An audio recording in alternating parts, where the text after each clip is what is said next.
오늘 드디어 카메라를 바꿨네요. 화질 얘기가 되게 많으셔가지고 알고 보니까 이제 제 카메라 커버가 카메라 렌즈를 덮고 있었어가지고 어쩌지 아무리 닦아도 개기름이 아니었다는 점. 이거 자를 거죠? 몰라요. 저도 들어갈 수도 있어요. 안 닮아가는 것 같아. 안녕하세요. 리스펙트 병원 건설팀 이승열입니다. 김우민입니다. 오늘의 주제는 환자가 갔는데 아는 척 좀 안 해가지고 너무너무 화가 난다라는 피드백을 한 3-4분한테 받았어요. 지금 말씀하시는 게 원장님이에요? 스태프들이에요? 스태프들이 너무 응대가 이제 어떻게 보면 부실해가지고 들어갈 때부터 기분이 나쁘대요. 서비스랑 관련된 내용이잖아요. 제가 원래 기공사이기도 하고 치과에서 일했던 사람으로서 전문직에 대해서 약간 프라이드가 다들 있거든요. 저 역시도 그랬기 때문에 물론 안 그러신 분도 계시겠지만 내가 이쪽 분야에서 전문성이 뛰어나기 때문에 불친절해도 돼 라는 생각을 조금 가지고 있었던 것 같아요. 원장님들이 인정하실지 안 하실지 모르겠는데 대다수의 분들이 권위의식을 많이 가지고 계시거든요. 근데 이제 권위의식이 없으신 분들은 서비스 마인드가 되게 좋아요. 근데 나는 의사이기 때문에 난 좀 불친절해도 돼 라고 그런 인식을 가지신 원장님들도 많이 계시잖아요. 그러니까 스태프들도 그런 게 조금 있지 않나. 그 말하니까 떠오르는 게 이제 원장님들 만나보면 다들 이제 진료 잘한다라고 말씀하시고 진료를 되게 잘하세요. 근데 진료만으로 성공한 치과를 찾아본 적은 거의 없어요.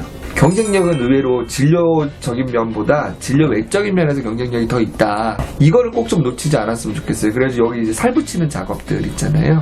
그러니까 환자들한테 그러면 어떻게 우리가 이거를 잘 전달할 수 있을지에 대한 걸 갖다 좀 고민하시는 게 마케팅 하시는 분들은 이게 마케팅이라고 얘기하시는 거거든요. 그러니까 원장님들은 광고하는 것만 자꾸 마케팅이라고 생각하시는데 말씀하신 거에서 좀 살을 붙여드리자면 원장님들이 가끔씩 임플란트 풀케이스 심고 나서 엑스레이 사진을 홈페이지나 이제 블로그 같은 데다 올리세요. 근데 이게 원장님들끼리는 잘 심었다라고 할 수 있는데 환자들이 보기에는 몰라요. 근데 친절하고 불친절하고 뭐 이런 것들을 바로바로 알 수 있거든요. 피드백이 바로바로 오죠. 네, 그런데 원장님들이 100번 그렇게 엑스레이 사진 올리셔도 환자 입장에서 그냥 한번 웃으면서 원장님이 응대를 해주시는 게 피드백이 좋을 거다라는 말씀을 드리고 싶네요. 그러니까 보통 원장님들은 이런 마음이 있거든요. 뭐냐면 최선을 다해서 진료를 한 거에 대해서 내가 책임지는 모습이다 라고 생각을 하는데 그거는 이제 상대방이 알아주기가 너무 힘들다라는 얘기를 하고 싶거든요. 거의 알기가 힘들고 뭘 알아야지 알아들 수 있는데 그래서 사실은 저는 이제 병원들 홈페이지 많이 들어가거든요. 이제 홈페이지 들어갔을 때 제가 유심히 보는 거는 항상 이거를 좀 놓치지 않았으면 좋겠어요. 이거 원장님들이 틀이 안 잡혔다라는 생각이 들어요. 원장님들이 외부에 본인의 병원을 마케팅을 할 때 너무 고민을 하세요. 컨텐츠를 엄청나게 많이 만들고 뭐 본인이 하고 있는 진료 같은 것들을 많이 만들려고 하는데 그것도 물론 기본적으로 있어야 되지만 더 중요한 거는 뭐냐면 사실 소비자들은 이야기를 좋아해요. 뭐 예를 들면 내가 틀니를 만들어줬는데 뭐 너무 오래 걸려가지고 할머니가 이미 돌아가셨다. 그래서 내가 그때부터 마음을 고쳐먹고 더 틀니를 빨리 만들기 위해서 노력을 했다. 정말 이 원장님은 정말 틀니를 정말 열심히 만들고 잘 만드실 원장님이겠구나라고 일반인들이 보기 느껴지거든요. 병원에 환자들이 가는 이유는 원장님 때문에 가는 거거든요. 그러니까 원장님의 스토리가 제일 중요해요. 일단은 말씀하신 부분이 이제 스토리텔링이라고 그래가지고 강의를 할 때도 중요하고 뭐 연극, 영화, 드라마 다 똑같아요. 스토리텔링이. 근데 병원 쪽은 그런 스토리텔링이 많이 약하지 없어요. 않나.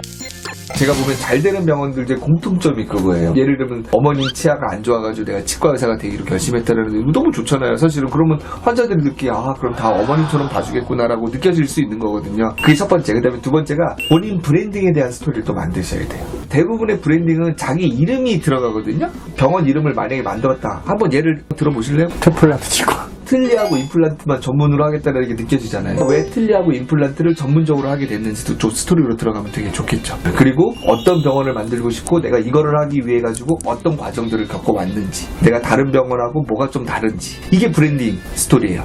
그러니까 첫 번째는 내 이야기, 두 번째는 브랜드 이야기, 그다음에 세 번째가 환자 이야기, 환자 에피소드가 나와야 돼요. 틀니가 다른 데서 너무 잘 안 맞아가지고 힘들어하셨던 병원을 우리 병원에서 했는데 너무 행복했다. 이런 스토리가 들어가면 환자분들은 여기 틀니 정말 잘하는 병원이구나 라고 생각할 수 있겠죠. 그 다음에 네 번째는 어떤 스토리인지 아세요? 잘 모르니까 그냥 말씀하시면 되세요. 미안해요. 직원들의 스토리가 또 중요합니다. 직원들 왜 그래요? 환자들 입장에서는 직원들하고 스킨십이 되게 많아요. 그러니까 상담실장님이 내가 이 일을 왜 하게 됐는지, 내가 이 일에 대해서 가장 큰 보람을 느낄 때는 언제인지, 이런 것들이 스토리에 들어가면 되게 좋아요. 이거는 그냥 개인적인 취향인데 가끔씩 병원 홈페이지에 원장님의 소개는 항상 당연히 있고요. 근데 이제 스태프들의 소개를 넣는 홈페이지가 있어요. 근데 저는 그쪽이 조금 더 정감이 가는 것 같아요. 이게 현실적으로 좀 어려운 부분이 있기는 하더라고요. 뭐냐면 직원이 계속 로테이션이 되는 병원에서는 그 일도 꽤 일이 많아져. 해보니까. 그거를 잘해줄 수 있는 마케팅 업체라든가 아니면 그걸 내부에서 관리할 수 있는 그렇지. 그렇게 홈페이지를 제작을 할 수도 있는 거죠. 그게 하기 싫으면 아예 기간을 정해놓고 1년에 한 네. 번씩 업데이트를 하시든가. 뭐 어쨌든 그런 내용들도 중요하고요. 그 다음에 마지막.